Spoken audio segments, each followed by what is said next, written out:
তো বন্ধুরা, ঠিক যেভাবে 7ই অক্টোবর হামাস আতঙ্কবাদীরা ইসরায়েলের ভেতরে ঢুকে প্রায় 1200-র বেশি ইহুদিদের নির্মমভাবে হত্যা করে, শয়ে শয়ে মহিলাদের ধর্ষণ করে এবং কয়েকশো সাধারণ মানুষকে গাজাতে তুলে পর্যন্ত নিয়ে যায়, এক্স্যাক্টলি সেম পদ্ধতিতে এবারে ভারতের ভেতর 14টা রাজ্যে প্রায় 80টা জায়গায় ইতিহাসের সবচেয়ে ভয়ঙ্কর একটা হামলার পরিকল্পনা করা হয়েছিল, তা আবার 15ই আগস্টের দিন। কিন্তু একদম শেষ মুহূর্তে ধুরন্ধর স্টাইলে যেভাবে ভারতীয় ফোর্সেস, আমাদের ইন্টেলিজেন্স এজেন্সি এবং ভারত সরকার পাল্টা অপারেশন চালিয়ে এই 14টা রাজ্যের ভেতর কম করেও 200 জনকে আটক করেছে, তা কিন্তু গোটা দেশকে নাড়িয়ে দিয়েছে। কারণ যদি এখানে একটুও ভুলচুক হতো তাহলে ভারতের পরিণতি সেটাই হতো যা ইসরায়েলের সাথে হয়েছিল। আর বন্ধুরা, সবচেয়ে আশ্চর্যের বিষয় কি জানেন? এই পুরো টেরর নেটওয়ার্ক তৈরি এবং ভারতে হামলার ক্ষেত্রে আমাদের আরেক প্রতিবেশী দেশ বাংলাদেশও সাপোর্ট দিচ্ছে। হ্যাঁ, ঠিকই বলছি, এখানে বাংলাদেশেরও একটা হাত রয়েছে। এবং এই সমস্ত নিয়ে এখন তো রয়টার্স থেকে শুরু করে আন্তর্জাতিক মিডিয়াতেও হইচই পড়ে গিয়েছে যে কিভাবে ভারত পাকিস্তানের সবচেয়ে বড় অ্যাটাককে পুরো থামিয়ে দিয়েছে।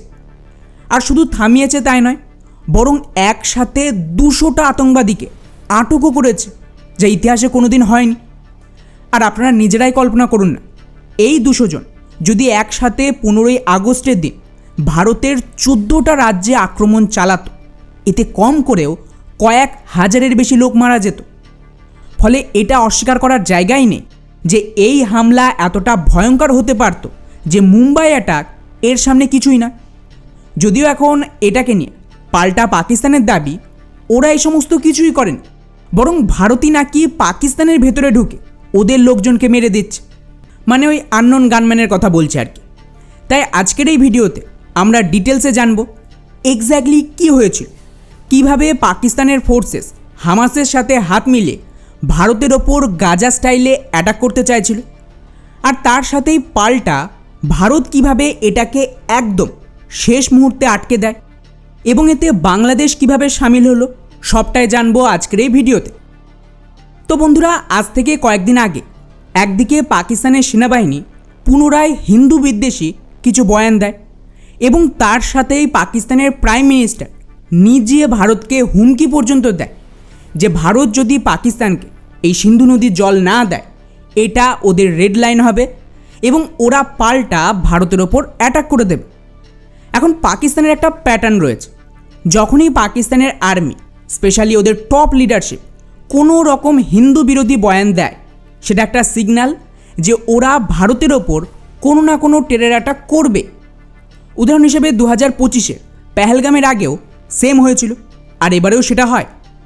যার আওতায় এই বয়ান আসার কয়েকদিনের মধ্যে ভারতীয় ইন্টেলিজেন্স এজেন্সি একটা বড় খুলাসা করে, যেখানে জানা যায় পাকিস্তানের এজেন্সি আইএসআই একটা ভয়ঙ্কর প্ল্যান তৈরি করেছে। কী প্ল্যান?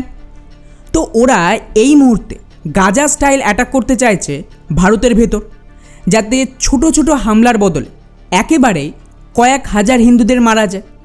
আর এর জন্য ওরা হাত মিলিয়েছে গাজার হামাস আতঙ্কবাদীদের সাথে, এবং এর আওতায় একটা নতুন মডেলও তৈরি হয়েছে। উদাহরণ হিসেবে এই রিপোর্টটা দেখুন, যেখানে দাবি করা হচ্ছে যে এই নতুন মডেলে বেসিক্যালি পাকিস্তানের যত টেরর গ্রুপ আছে, মানে লস্করে তৈবা থেকে শুরু করে জৈশে মোহাম্মদ, এদেরকে একসাথে জোড়া হচ্ছে এবং তারা হামাসের সাথে একটা নতুন অ্যালায়েন্স তৈরি করছে। এই অ্যালায়েন্সের দুটো কাজ হবে। প্রথমত, যেহেতু ভারতের এই আননোন গানম্যান পাকিস্তানের ভেতরে আতঙ্কবাদীদের যে টপ লিডারশিপ তাদেরকে মেরে দিচ্ছে, তো এই মুহূর্তে ওখানে লিডারশিপ বা কমান্ডারের একটা ক্রাইসিস চলছে, যার দরুন এই সমস্ত টেরর অর্গানাইজেশন আর জিহাদিরা যদি একসাথে একটা নতুন ফোর্স তৈরি করে তাহলে ওরা অনেকটাই শক্তিশালী হবে। আর দ্বিতীয়ত, এখানে হামাস ওদেরকে সাহায্য করবে গাজার মতন অ্যাটাক করতে। এর আওতায় পিওকে থেকে ভারতের ভেতরে মাটির নিচে কয়েকশো ছোট বড় সুড়ঙ্গ তৈরি করা হতো, যাতে ভারতীয় সেনাবাহিনী টেরি না পায় যে আতঙ্কবাদীরা তো মাটির নিচ দিয়ে আসছে। এবং যখন এই সমস্ত হয়ে যাবে, ওরা একসাথে মিলে কয়েক হাজার আতঙ্কবাদীরা এই সুড়ঙ্গ দিয়ে ঢুকে ভারতে সারপ্রাইজ অ্যাটাক করে দিত। আর এটা হামাস ইতিমধ্যে ইসরায়েলের ভেতরে করেছে, তো ওদের কাছে একটা এক্সপিরিয়েন্স রয়েছে অন্যদিকে এদেরকে সাপোর্ট দেওয়ার জন্য ভারতের ভেতরেই আলাদা একটা টিম তৈরি করা হচ্ছিল লোকাল মুসলিম জিহাদিদের। আর এটা দুভাবে কাজ করত। প্রথমত বাংলাদেশের এখানে একটা বড় ভূমিকা রয়েছে, যেখানে আল কায়দা বাংলাদেশের মাটি ব্যবহার করে ভারতের নর্থ ইস্টের রাজ্যগুলোতে নিজেদের টেরর নেটওয়ার্ক তৈরি করত। আর দ্বিতীয় ভাগে ইতিমধ্যেই ভারতের 14টা রাজ্যে লোকাল ইসলামিস্টদের কাজে লাগিয়ে আরেকটা নেটওয়ার্ক তৈরি করা হচ্ছিল। আর এটাই সবচেয়ে খতরনাক, কারণ নর্থ ইস্টের প্ল্যান এখনও এক্সিকিউট হয়নি, কিন্তু বাকি যে 14টা রাজ্যে এরা অ্যাটাকের পরিকল্পনা করেছিল সেটা মোটামুটি রেডি ছিল। এবং প্রথম অ্যাটাক তো ওরা গত 15ই আগস্টে ভারতে করার কাজও শুরু করে দিয়েছিল। কিন্তু যেমনটা বললাম, ভারতীয় এজেন্সি এদের ওপর খুব নজর রাখছিল, স্পেশালি হামাসের ওপর। ব্যাস, যে মুহূর্তে খবর আসে যে এরা ভারতে অ্যাটাক লঞ্চ করবে, ঠিক তার আগেই ভারতের গৃহমন্ত্রী অমিত শাহের নির্দেশে ভারতীয় ফোর্সেস, ইন্টেলিজেন্স এজেন্সি এবং লোকাল পুলিশের মদতে এদের ওপরেই প্রিএমটিভ স্ট্রাইক করা হয় গত 12 তারিখে, মানে হামলার ঠিক 3 দিন আগে। আর বন্ধুরা, এটাই সবচেয়ে বেশি মুশকিল কাজ ছিল। মুশকিল এই কারণে যে কোনো একটা জায়গায় হামলা হতো না, এরা গোটা দেশের 14টা রাজ্যে 80টা জায়গায় লুকিয়েছিল এবং এই পুরো টিমে 250 জনের বেশি জিহাদিরা সামিল ছিল।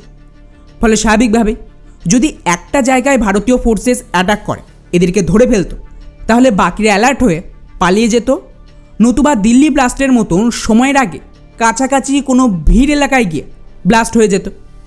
ফলে এটাকে কাউন্টার করতে ভারতীয় ফোর্সেস কী করে, একসাথেই 14টা রাজ্যে নিজেদের ফোর্সকে আগে মোতায়েন করে, টার্গেটকে আইডেন্টিফাই করে এবং তারপর সময় বুঝে একই সময় একই সাথে প্রতিটা জায়গায় অ্যাটাক করে দেয়।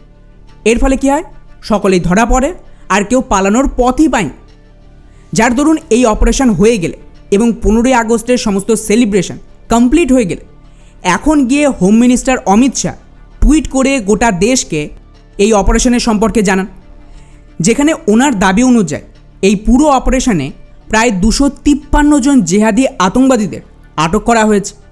আর এদের কাছ থেকে পাকিস্তানের অর্ডিন্যান্স ফ্যাক্টরি, যারা মেনলি পাক সেনাদের জন্য হাতিয়ার তৈরি করে, সেখানে তৈরি গ্রানাইট, আইডি, পিস্তল এবং কার্তুজ, আর তার সাথেই কিছু ক্রুড বমও উদ্ধার করেছে, যেগুলো হয়তো লোকালি ওরা তৈরি করেছিল। কেবলমাত্র পিস্তল, কার্তুজ আর গ্রানাইট পাকিস্তানের ছিল।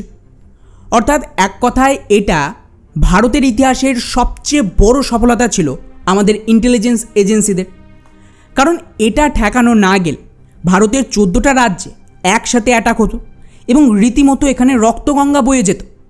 যদিও এই খবর সামনে আসতে না আসতে পাকিস্তানের তরফ থেকে এখন নিজেদের বাঁচাতে পাল্টা দাবি করেছে। ওরা বলছে ওরা নাকি এর সাথে যুক্ত ছিল না, উল্টে ভারতের ওপরে নতুন করে ব্লেম করছে যে ভারতই নাকি পাকিস্তানের ভেতরে আননোন গানম্যানদের দিয়ে পাকিস্তানের সাধারণ মানুষকে মারছে। এখন ডেফিনেটলি ভারত লোকজন তো মারছে, কিন্তু ওরা সাধারণ লোক না, ওরা পাকিস্তানের সমস্ত টেররিস্ট।